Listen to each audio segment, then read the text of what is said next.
successful states have ensured that policy was targeted at benefiting the interest of those at the top echelon of the society against the majority of the people. And then if you have any attempt by any of the wings of the ruling class trying to reverse this trend, then you face the crisis that we are, experiencing in this country today. And I think it is a good beginning, and we have no option as elites in this country than to appreciate the magnitude of the crisis at hand and contribute our quarters in ensuring that Nigeria is brought back to its proper place, as we are seeing within the international realm today. Of course, professors of international relations and foreign policy will always agree to the fact that the character of the foreign policy of any particular nation is directly a reflection of the internal dynamics and internal policies that we have in any particular country. So I think we are making progress. We have had a very checkered history, a history that is not too pleasant to see, because so many odds that we see happening today ordinarily should not be happening. All this, crisis ravaging the country, the level of decay in our infrastructure, as Professor rightly mentioned, as translated in our public school system, in our health sector, and several other areas, actually precipitating the nature of the crisis that you see emerging and manifesting themselves as social insurrection. Crisis on the plateau, the Boko Haram insurrection, the kidnappings, and so many other things. All these are manifestations of how far things or how bad things have been run in this country in the last several years. And for us to get out of these woods, it is not germane, I think, for any political leadership or elite class, for that matter, to begin to romanticize and deploy or propose solutions that are ad hoc in nature, but rather for us to put our heads together in order to be able to build a Nigeria that we will bequeath as a matter of fundamental legacy to our children and those that are yet unborn.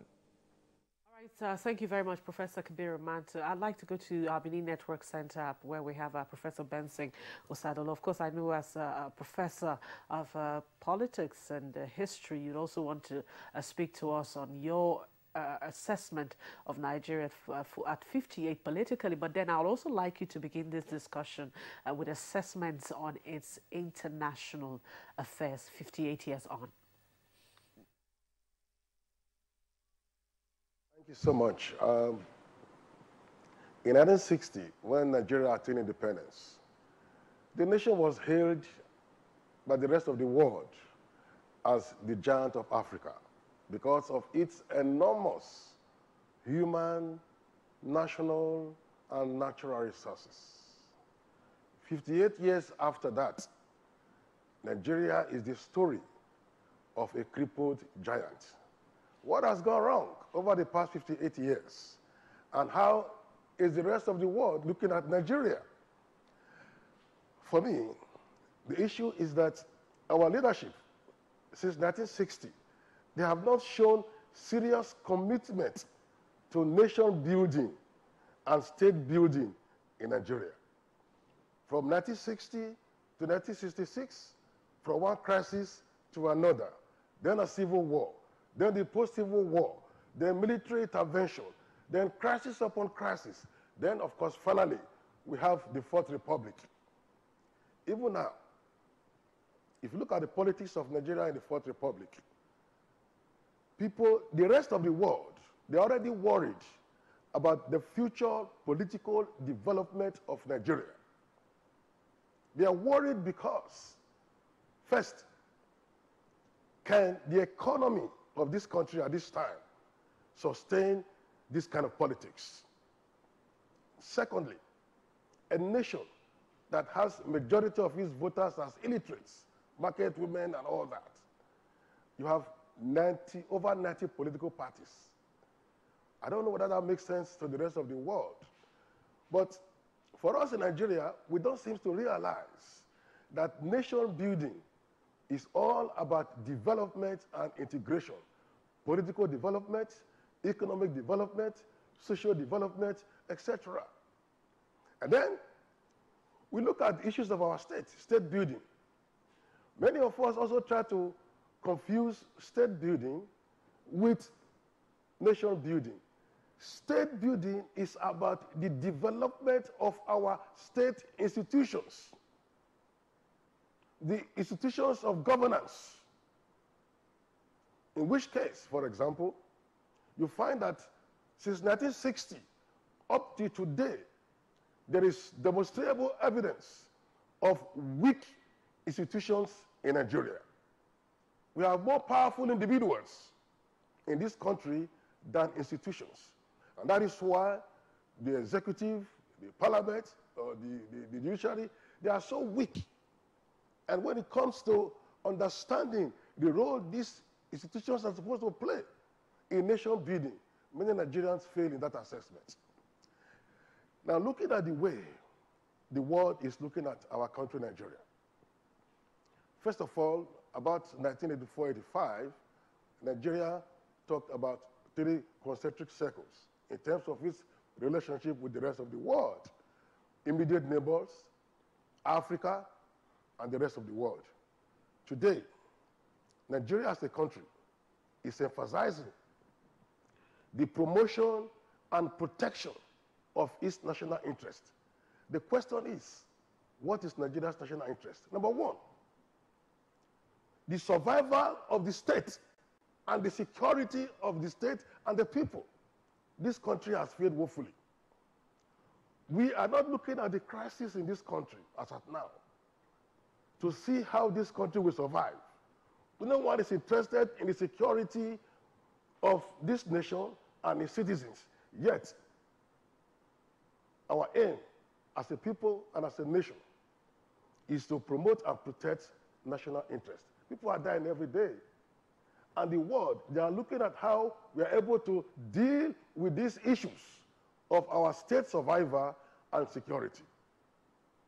Number two, Nigeria is talking today about economic growth and the power of the state.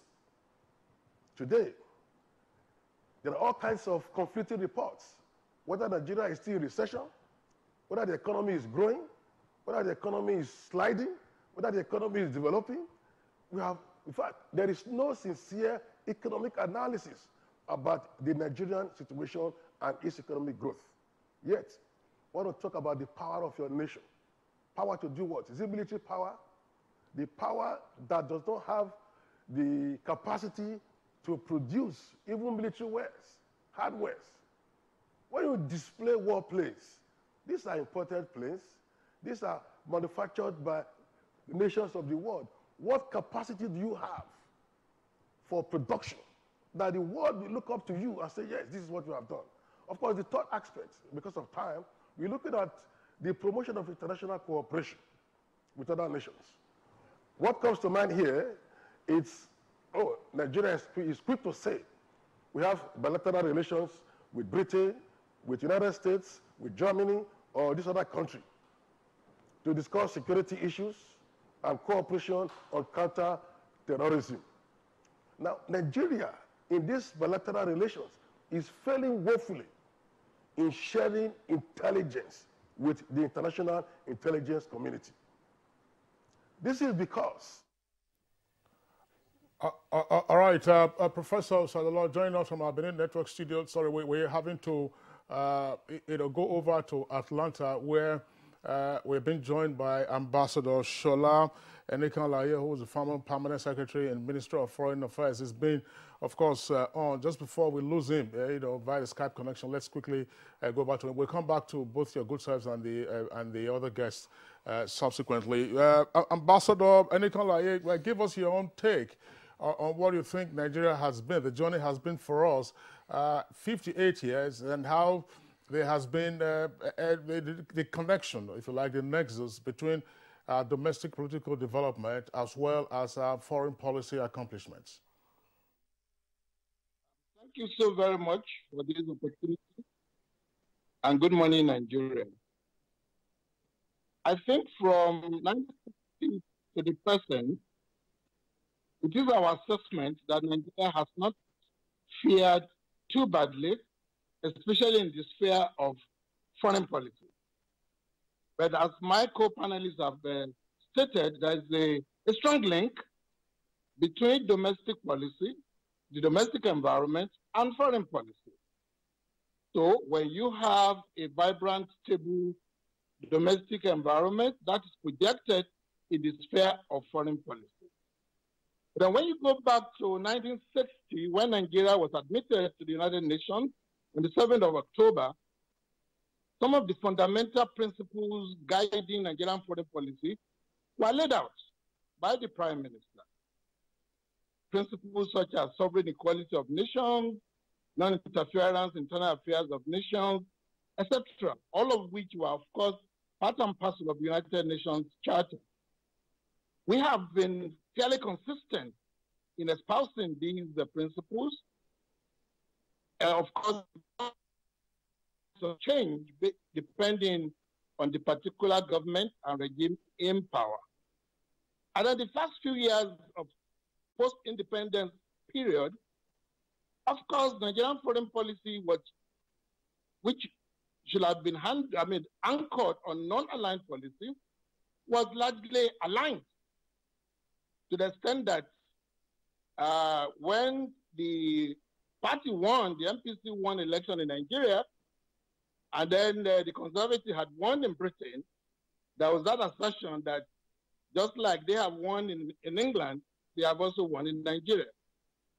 But the Civil War and the military coup before it altered that orientation of Nigerian foreign policy towards a truly more aligned posture as we had to look to other parts of the world, particularly the Soviet Union and other countries in Africa, such as Egypt, to diversify our sources of arms with which we prosecuted the Civil War.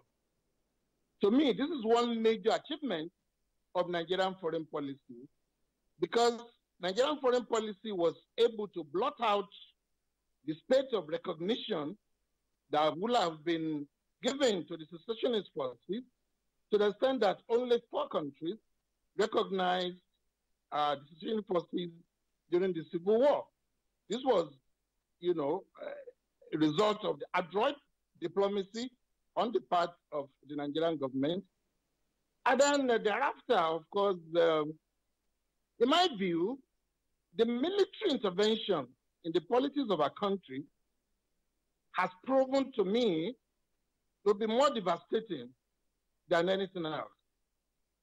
Because if you look at the development experience of countries, the so-called Asian tigers, the period in which they recorded the highest level of growth and development and transformation in their societies was conterminous with the period of, pardon my language, military dictatorship in those countries. You have development in all of those countries, in Singapore, in Hong Kong, in Indonesia, in Malaysia. There was stable, focused, strong government backed by an equally fully mobilized citizenry. And that was how the transformation of those countries, took place. Whereas in Nigeria, what we had was a military regime that, in my view, was anti-development.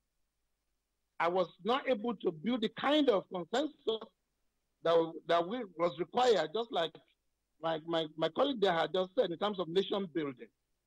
We've succeeded in building the state rather than promoting the collective sense of all of us belonging to Nigeria, which is part of the problem that we still have to battle up to this day.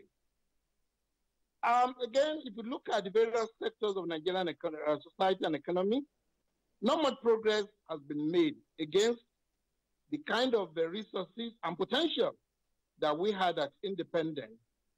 Rather than making progress, as is the country, regrettably, in which we begin to glorify our past. We will try to restore Nigeria to its past glory. To me, we should be looking forward rather than restoring to where we were 20, 15, 30, 40 years ago. That to me remains a major development conundrum that we need to tackle.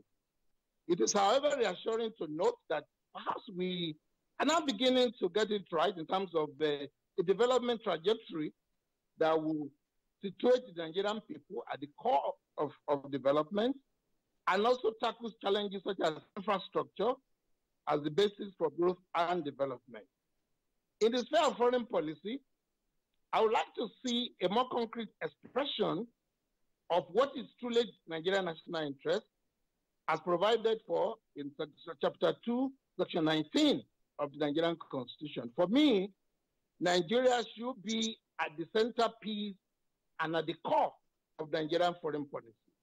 In other words, whatever we do abroad must reflect positively and in a concrete terms on the lives of Nigerians back at home. It is about Nigeria. Whatever we do, whether in ECOWAS, in the African Union, at the UN, wherever, it should be about Nigeria. How do all of this impact? That is the only way Nigerians can begin to take our foreign policy. But well, it appears that we just, as we feared, there's a freeze there on the Skype connection from Atlanta with Ambassador Enikanlaye. We hope we're able to restore that Skype connection and so that he continues to be part of this conversation. But regardless, let's return to our studios here in Abuja. Professor Hahe, of course, you've listened to the other panelists give the perspective on Nigeria at 58. But now, getting more specifically into the foreign arena, is it necessarily the case that sometimes we tend to evaluate Nigeria on the basis of current experiences? Some others who would look at us historically would say Nigeria has done well on the international plane. What are your thoughts?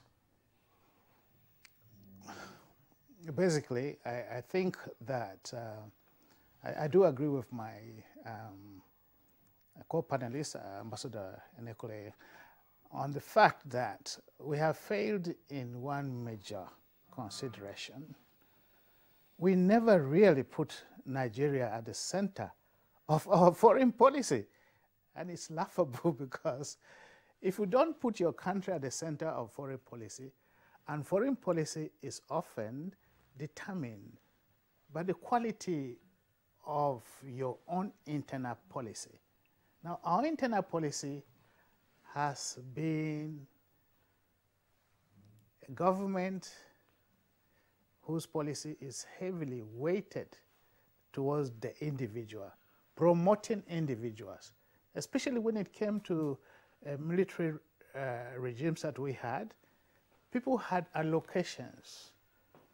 Local governments allocated to you. A state is created because one general demanded such a state. There has not really been a sense of justice in growing, building Nigeria. One fundamental thing is that when people say we are going back to our past glory, I'm asking which past glory did we have? Yes, we started very well. The founding fathers that fought for independence. But it was acrimonious. So some people would argue with you now that, you know, it is changing. It is changing in the sense that in the last 3 years, we're beginning to see a change in terms of, you know, our for internal policy with more focus on its citizens. I don't think so. I would certainly argue totally against that. We have weak institutions. If we are building a country, if we are determined to make a country great, first there must be consensus. Have we got a sense in which we have all submerged our ethnic cleavages and consider ourselves one Nigeria? But you know that's not going to happen overnight. No. Just as the president said yesterday, it's going to take time. But we want to see a move towards that direction. We want to see that all Nigerians are equal. We want to see a Nigeria where the rural people, the marginalized, there is an economic policy that is aimed at growing. We are seeing certain considerable disparages. The Naira has fallen to an unbelievably ridiculous state. The roads are being tinkered with, but by and large, there's no movement. If you look at Abuja or Lagos or some of the state capitals, the rest of the people are living like animals. Our rural people are living in abject poverty. in laughable situations. We have 3 million Nigerians who are eating 90% of the resources of this country that are coming from one source, from oil.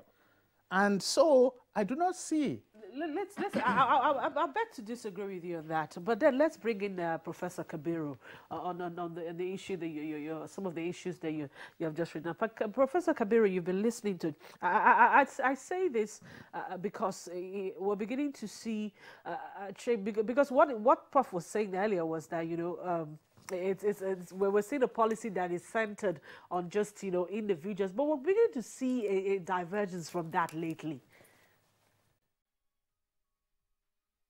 I think I completely disagree with my teacher, Professor Hare, on this, point of view.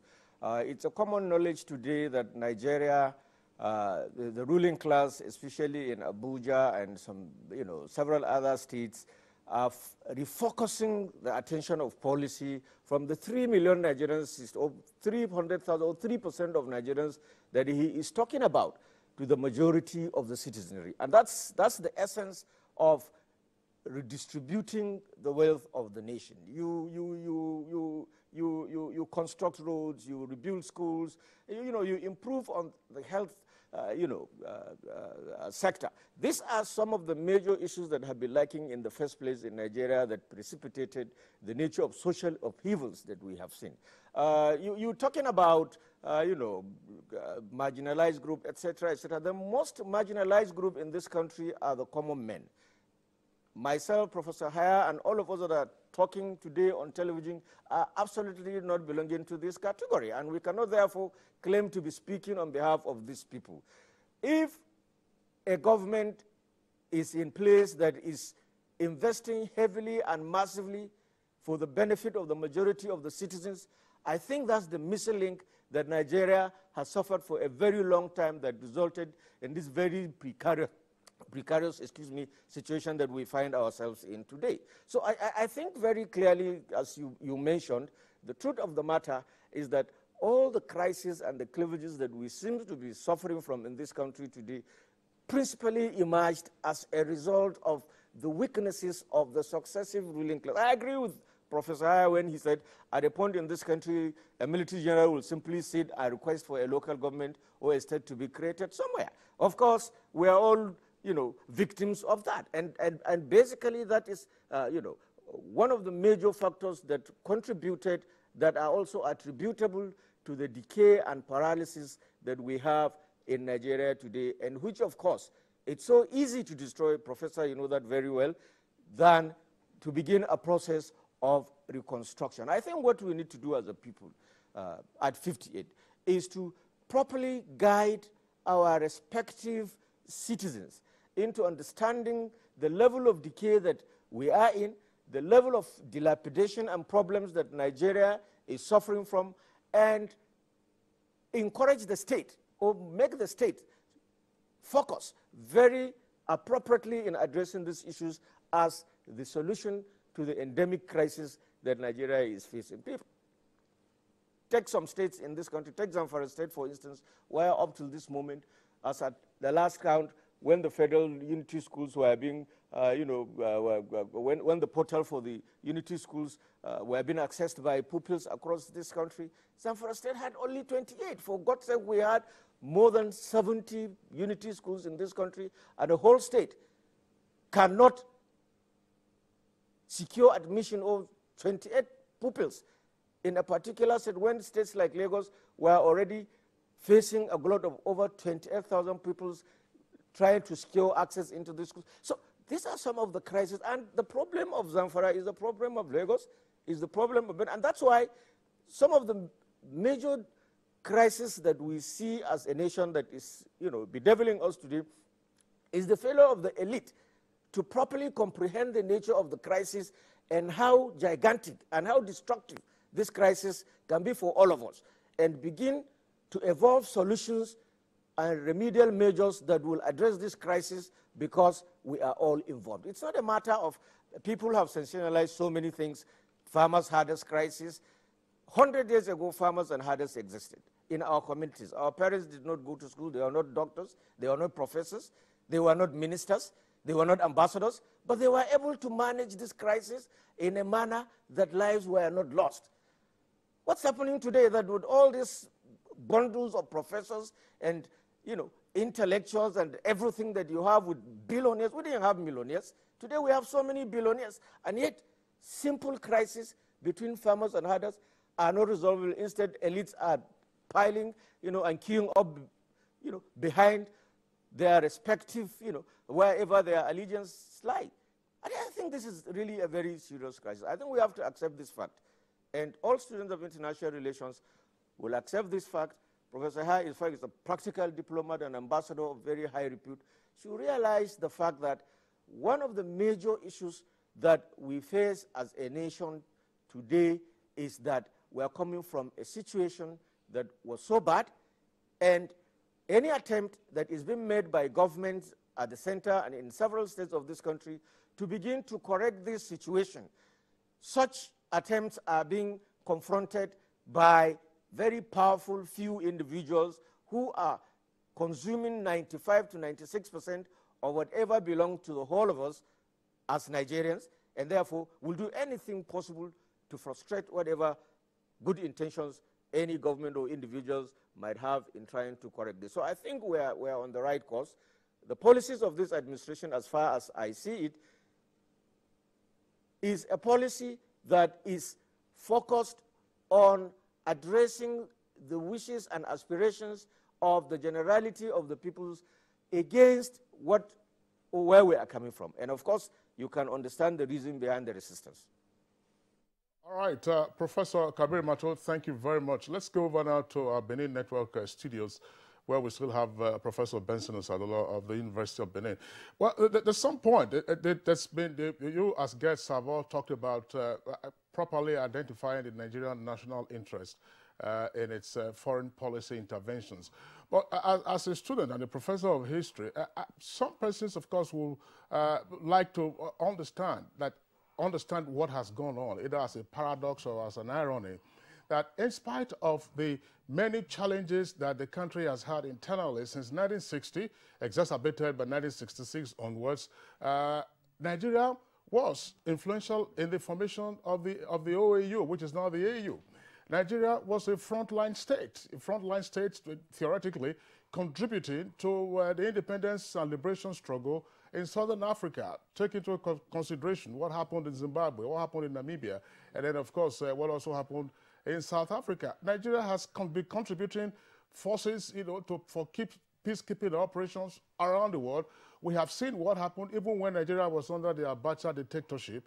We saw what happened in ECOWAS. Nigeria helped to restore democracy in Sierra Leone. Nigeria helped, of course, to quell the crisis in Liberia and elsewhere. So in spite of all of the crises that some analysts have talked about in Nigerian experience, we see on the foreign scene what Nigeria is doing. We still have the Technical Aid Corps, which of course came about during the Babangida military dictatorship. So how does an outsider or an observer understand this dynamic of, in spite of internal crisis, you are having what would appear to be, and what of course some have categorized as huge foreign policy outreach? Kingsley, well, you talk about the past glory of Nigeria. Let me start by saying, in the last 20 years or more, Nigeria has been practicing what I describe as quiet diplomacy in action. Yes, there was action in the past, dynamic, vibrant foreign policy action to follow up, because this country had resources to support ECOMOG in Liberia, ECOMOG in Sierra Leone, ECOMOG in Côte d'Ivoire, ECOMOG in Guinea-Bissau, ECOMOG in Mali. Nigeria then had resources to support the frontline states in Namibia, South Africa, Zimbabwe. Nigeria had the resources to promote African integration and support for African unity.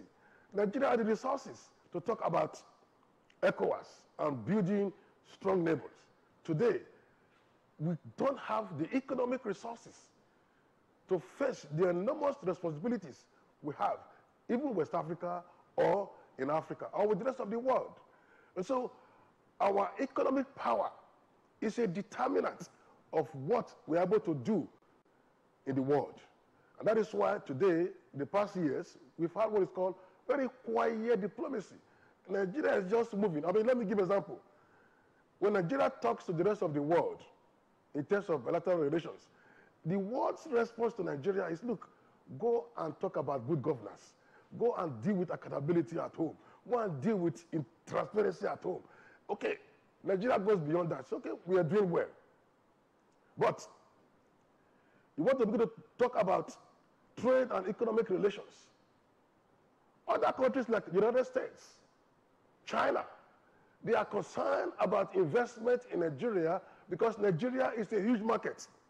For us as a country, we take our cabs and we go to America and go to China and begin to beg for loans, mortgaging the future of this country and generations yet unborn to all kinds of loans that are unnecessary, that are not even needed. So why can't we exploit our own natural resources, human resources, to build a great nation? Imagine we have crude oil we can't refine. We are talking of a country that is a giant in world politics. We should be sincere to ourselves. This is the era of quiet diplomacy in Nigerian history, and the world should accept it. Nigeria should also accept it. If for any reason we are able to move out of this political situation and build our economy to the envy of the world, then we can once again become a major player. Look at the other time North Korea displayed its hardware. Can Nigeria do that? North Korea is a small country. Can Nigeria do that? What capacity do we have to challenge the rest of the world when matters, that borders on military power, economic power, they are being discussed? Well, Professor Benson Osadolo, thank you very much for your contributions there. But I'd like our guest in Atlanta to actually coming on at this point, because Professor Kabiru raised some points. We're all coming back to from the discussions we're having now. We all seem to be coming back to if the world is going to see us the way that we want them to see us, then we need to put our house together. But then I'd like to raise a point that Professor Kabiru made, that of course we're coming from a bad place, but what we see right now as we speak is quite different. We are making concerted effort in terms of good governance. The fight against corruption is there. We are beginning to see an internal policy that is focusing on its people. You're beginning, if you look at it, our primary healthcare sector is gradually getting back on its feet. We're seeing, the programs for youths, and we're still beginning to see a provision of jobs for Nigerians. So then some people begin to wonder, when you say that, all that we have now is past glory, then where does all of this come in? Professor Gabriel said something. As much as we're doing all of this, let's not forget that where we're coming from, some of these things would also come back, and it's also fighting it. As we say, we're fighting corruption. Corruption is also fighting back. Thank you very much for that question. But before I respond to those specific questions, let me address one or two other issues that had come up. First, one of the major problems, in my view, is elite rivalry in our country. There's so much rivalry within the elite, such that they use some of the primordial sentiments to further divide us, such as religion, such as ethnicity, etc. And then they use the Nigerian people as cannon fooders in their struggle for political power. I think that's one of the fundamental challenges that we face.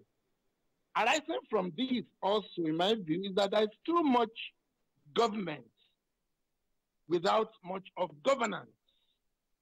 And this is reflected, in my view, in the rather weak institutions of state that we have, with very poor capacity to even implement and execute government policies and programs. And that has a bearing even in the sphere of foreign policy, where, as the Prof rightly mentioned, capacity is key in terms of resources, in terms of training, in terms of the personnel that run the Ministry of Foreign Affairs and by extension the foreign missions abroad.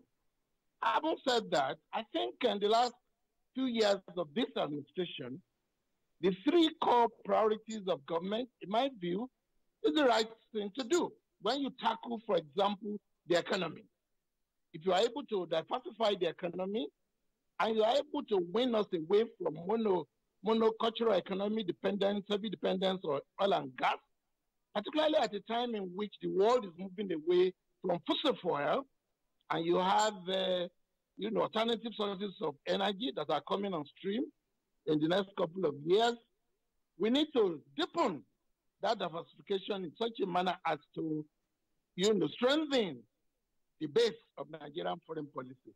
That is what this government is doing, and I think it's the right thing to do.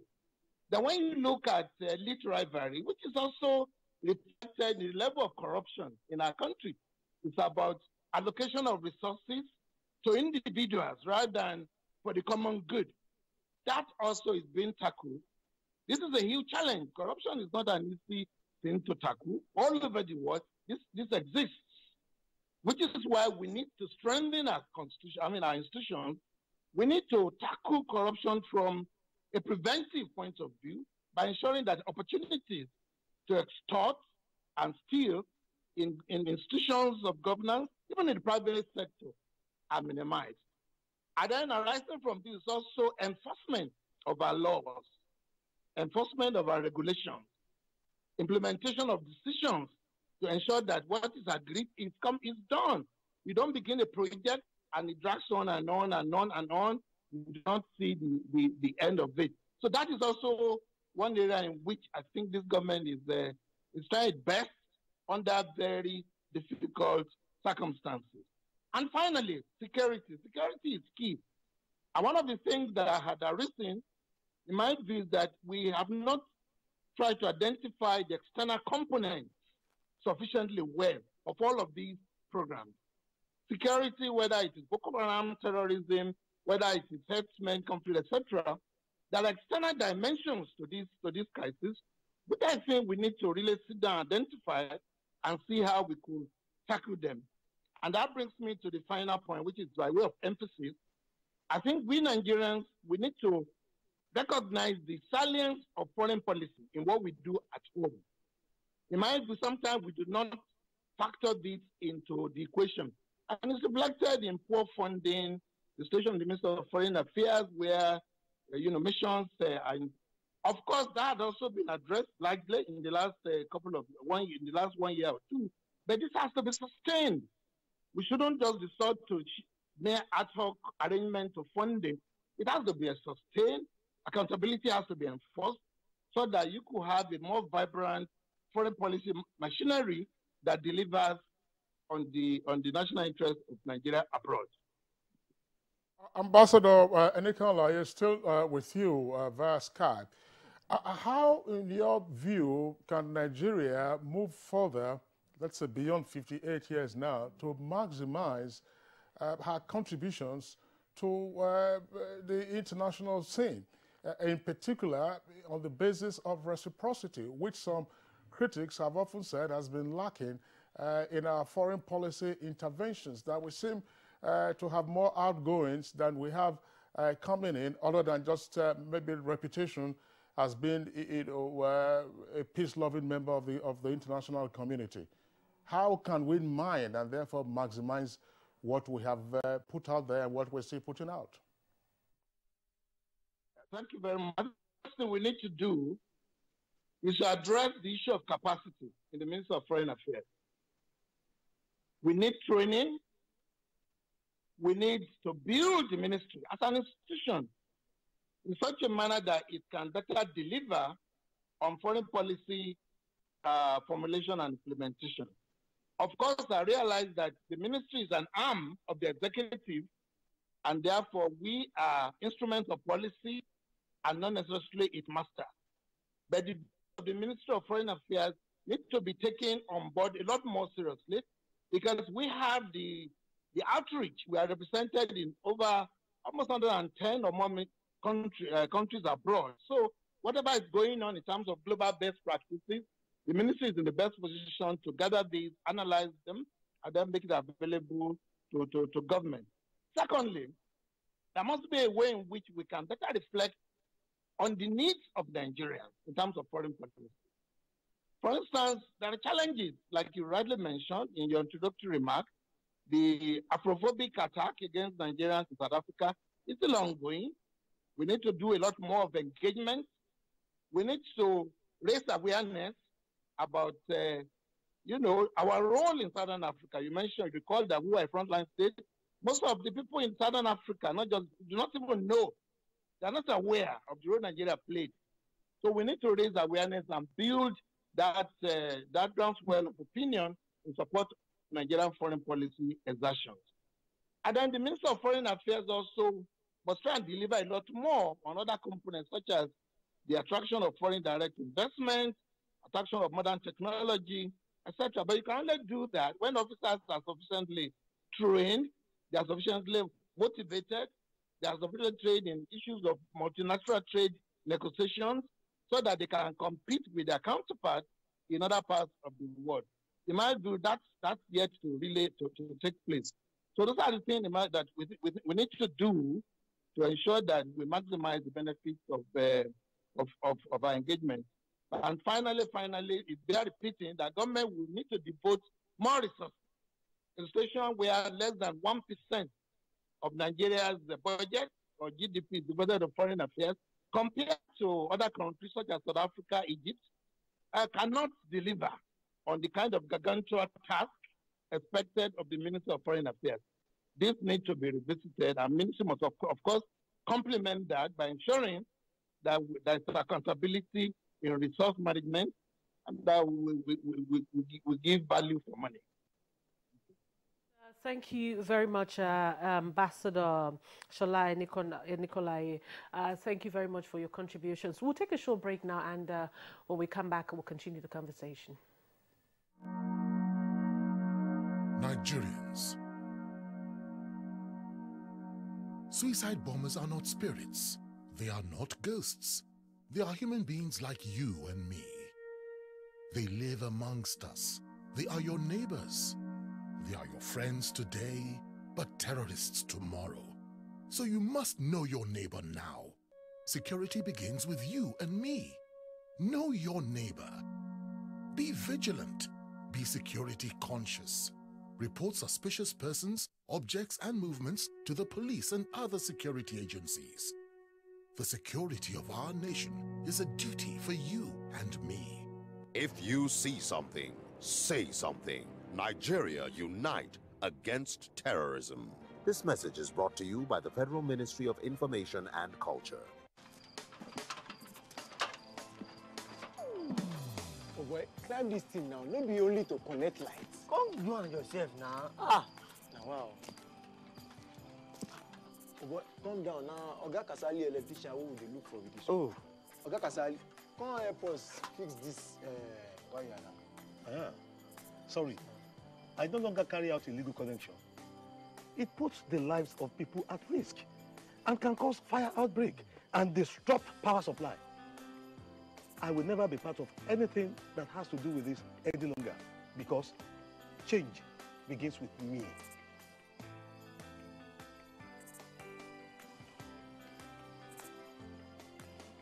Oh boy, what you mean talk makes sense. Oh boy, we could carry this ladder from off. This message is brought to you by the National Orientation Agency in conjunction with the Federal Ministry of Information and Culture.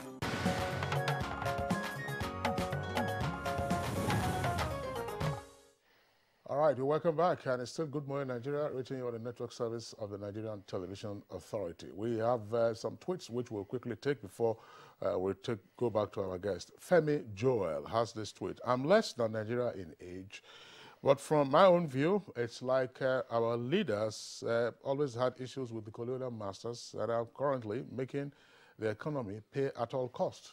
Exactly what does it mean? I'm not sure. Is it tied to neocolonialism and so on and so forth? Okay. And this one from Sunny Michael Omakoji says, whether we like it or not, Professor Sadolo has spoken the minds of Nigerians. It is glaring that there is a paradigm shift between the ideology of our founding fathers and Nigeria today's leaders. Greed, individualism, lack of capacity are all factors affecting Nigeria's growth today. And this is from Arisha Monday. Now, it says that the government and political parties in Nigeria have to return to the ideology and beliefs of our founding fathers in order to regain our lost glory. And Mokbola Obab says the ideals of our founding fathers have overly been jettisoned. There's a need for us to go back to the basics. We must take advantage of the current acceptance the incumbent President Muhammadu Buhari is enjoying all around the world to draw attention of the international community to Nigeria. Olowokere Olajide has this tweet. Now, ever since independence, our leaders failed to heal the old wound inflicted on certain people, either by the sin they committed or otherwise. And this one is from MK Ibrahim. It says, the foundation of Nigeria's foreign policy were the four principles enunciated by Tafawa Balewa in his maiden statement at the UN in October 1960. We kept deterring, neither built on these principles nor come up with policies to promote our complex national interests. All right, those are some of the tweets we will take in the meantime. Let's return to Professor Hahe with us here in the studios. You were Nigeria's ambassador to Canada, also Nigeria's ambassador to Mexico. You've also been a minister. There are some points that have been raised in the course of this conversation by all four guests, including your good self, Professor Hahe. Professor Sadolo was talking about the fact that the country continues to have challenges with building institutions rather than strong men. And then Ambassador Enekon Laye talks about the fact that Ministry of Foreign Affairs officials will require training and constant training. This is my question. One point that has often been raised is as follows, that yes, Nigerian missions, and Nigerian diplomats in general, put in a lot of hard work. They have all kinds of bilateral and multilateral agreements, some of them, of course, providing challenges with regard to implementation. But that often the problem is with follow-up, that when Nigerian diplomats go out to make these negotiations and sign deals, when they come back, there is no follow-up. And sometimes these items are left in silos, either in the Ministry of Justice or in the Ministry of Foreign Affairs, and there is no coordination. We keep going back and, each time we try to take a step, while other countries with whom we get into these agreements are already taking the benefits of it. So this has been a bane of our foreign policy implementation. What is your perspective on this and what can be done right? The point made by Ambassador Nikolai was very valid. Nigeria is not funding its missions well. And the foreign policy is expensive, but also it's necessary. The way the rest of the country, the nations of the world perceive us determines how we relate with them.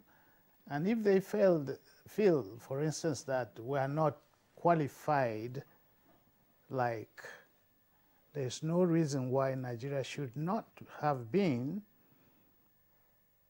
elected to the Security Council to represent Africa.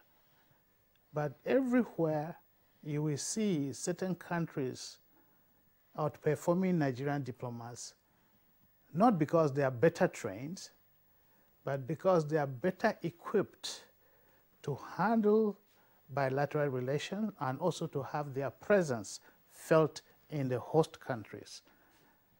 Because an ambassador is the sovereignty, represents his country so much that the nuances of his relationship with his own people, for instance, a Nigerian ambassador should be able to bring a consensus of Nigerians living in his host community to impact on that very country to look positively at Nigeria. And at the same time, should have a robust presence. And this robust presence is often lacking because there are no resources for the Nigerian ambassador or the foreign affairs officers in ministries abroad to make this presence. At most, they are hanging around the embassy crying about rents, crying about allowances not paid, and oftentimes not getting rapid response from the home ministries. Correspondences take endlessly to be addressed. And so often it's looked upon as a reflection. One pathetic thing that has been happening is that today, the foreign affairs, which used to be the ambassador and foreign affairs officers would interpret their host countries and interpret their countries to the host countries. The information technology has surpassed that. So you are in a foreign country where if 2 people die in a country, you are opening a condolence register to go to that country and sign because 2 people were killed. And every day, hundreds, 10, 20 people are being killed in your country every day. How do you interpret that? So largely, the efficacy of our foreign missions will be dependent on how we've got Nigeria working properly. And to get Nigeria working properly, we need to get the institutions not to be personalized by people who are occupying power today, but the institutions should be for Nigeria. Then we begin to see justice. And when we have justice, we can get peace. In this country, we have offended one another. We need to heal, we need to reconcile, we need to forgive one another and build a consensus, first and foremost, to become a country, to be identified as Nigerians. One of the sad reflections of our foreign missions abroad is having to deal with the different ethnic associations that are operating in full blast in our foreign countries, where our host countries, because if you have a national day, there's a particular response. If you are invited to an ethnic association, there's a different response. And so if you have a country where a particular ethnic group is in dominance, their ethnicity becomes a major determinant of their loyalty. All right, Professor Ogai, would like to thank you very much for your contributions this morning on the program. But very quickly, I'd like to go to Professor Kabiri, who is in Kaduna Network Center. Professor Gary, very briefly, I'd like you to take it up from a tweet sent in by Omogbola Obabs. He says there's a need for us to take advantage of the current acceptance that the incumbent president, President Muhammadu Buhari, is enjoying all over the world to draw attention of the international community to Nigeria. How do we begin to develop on this? It's very glaring that wherever the president went, the rest of the world will continue to, show reception and, accept to the fact that for the first time in many years, Nigeria is having a kind of leadership that could stand the test of, international measurement. And I think that's really very important. And like Professor Haye was saying, it's very important for us to build institutions, but institutions are built by great men. The failure of the institution, or inability to have institutions in this country is responsible for the fact that you have very strong men now. And I think one of the advantages that Nigerians must take and what the government must try to do is to see that institutions are built. Look at the EFCC, for instance. The government is putting a lot of efforts to ensure that the EFCC is built on an institution. Some arms of the government, National Assembly especially, is doing everything possible to frustrate that movement. So this is the kind of thing that I think Nigerians must, clearly have a look at and have their say, so that those who try to obstruct the construction of these institutions are appropriately sanctioned and dealt with politically or through the legal processes in order to ensure that we have these institutions. These institutions do not just drop from the skies. They are built in the society. And the process of building them also is very, very tedious. And I think that's exactly the way that the government of President Buhari is going, which, of course, certain principal characters within it are doing everything possible to frustrate it. And I think that's, one good thing that people like my teacher, Professor, should take a look at. It's not like, so the global community obviously is responding and respecting the character of leadership. We don't seem to even appreciate the quality of leadership that we have in this country. But we see what happens when the president is in the United States of America. I read one man, posted the picture of the president on Twitter sometimes last week when he addressed the United Nations, and the young man simply wrote, "Aboki speaks," and the rest of the world listens. I mean, whatever the young man was talking about, it clearly shows a kind of pride that emerged from him seeing his president in the world, on a world stage, addressing the globe and being respected. That increases and improves our, ego as Nigerian citizens. We don't get. All right, thank you very much, Professor Kabiru Gaya there. It's on that note, gentlemen, we want to say a very big thank you to all of you for joining us this morning. Certainly we're winding down on the program. But then let's start by saying a very, very, very big thank you to Professor Yowese Haya, who is Nigeria's High Commissioner to Canada, Ambassador to Mexico, and President African Leadership in the USA. Thank you very much for joining us on the program this morning. Pleasure. Thank you. And also in our Kaduna studios, we've had Professor Kabiru Matu. He's a professor of political science and commissioner for local government chieftaincy affair.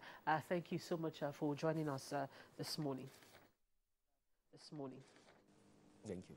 So we also would like to appreciate the other two guests who have been with us, Professor Benson Osadolo, Professor of History and International Relations at the University of Benin. He joined us from our Benin Network studios. Thanks a lot for your contributions this morning. And our appreciation also to Ambassador Shola Enikanlaoye, who was Nigeria's permanent secretary at the Ministry of Foreign Affairs. He joined us via Skype from Atlanta in Georgia. Thanks a lot for being up this early to be part of our conversation. Thank you. Thank you very much. All right, let's go over now to our complimentary segments. And here is the sports desk with stories on soccer and the Super Eagles. And that's how it's been on Good Morning Nigeria for today. We'll be back again tomorrow morning at 7 a.m. for another edition. I'm Rhoda Anonam. Thank you so much. And I'm Kingsley Osadolo. I join my colleague Rhoda in also appreciating you for tuning in.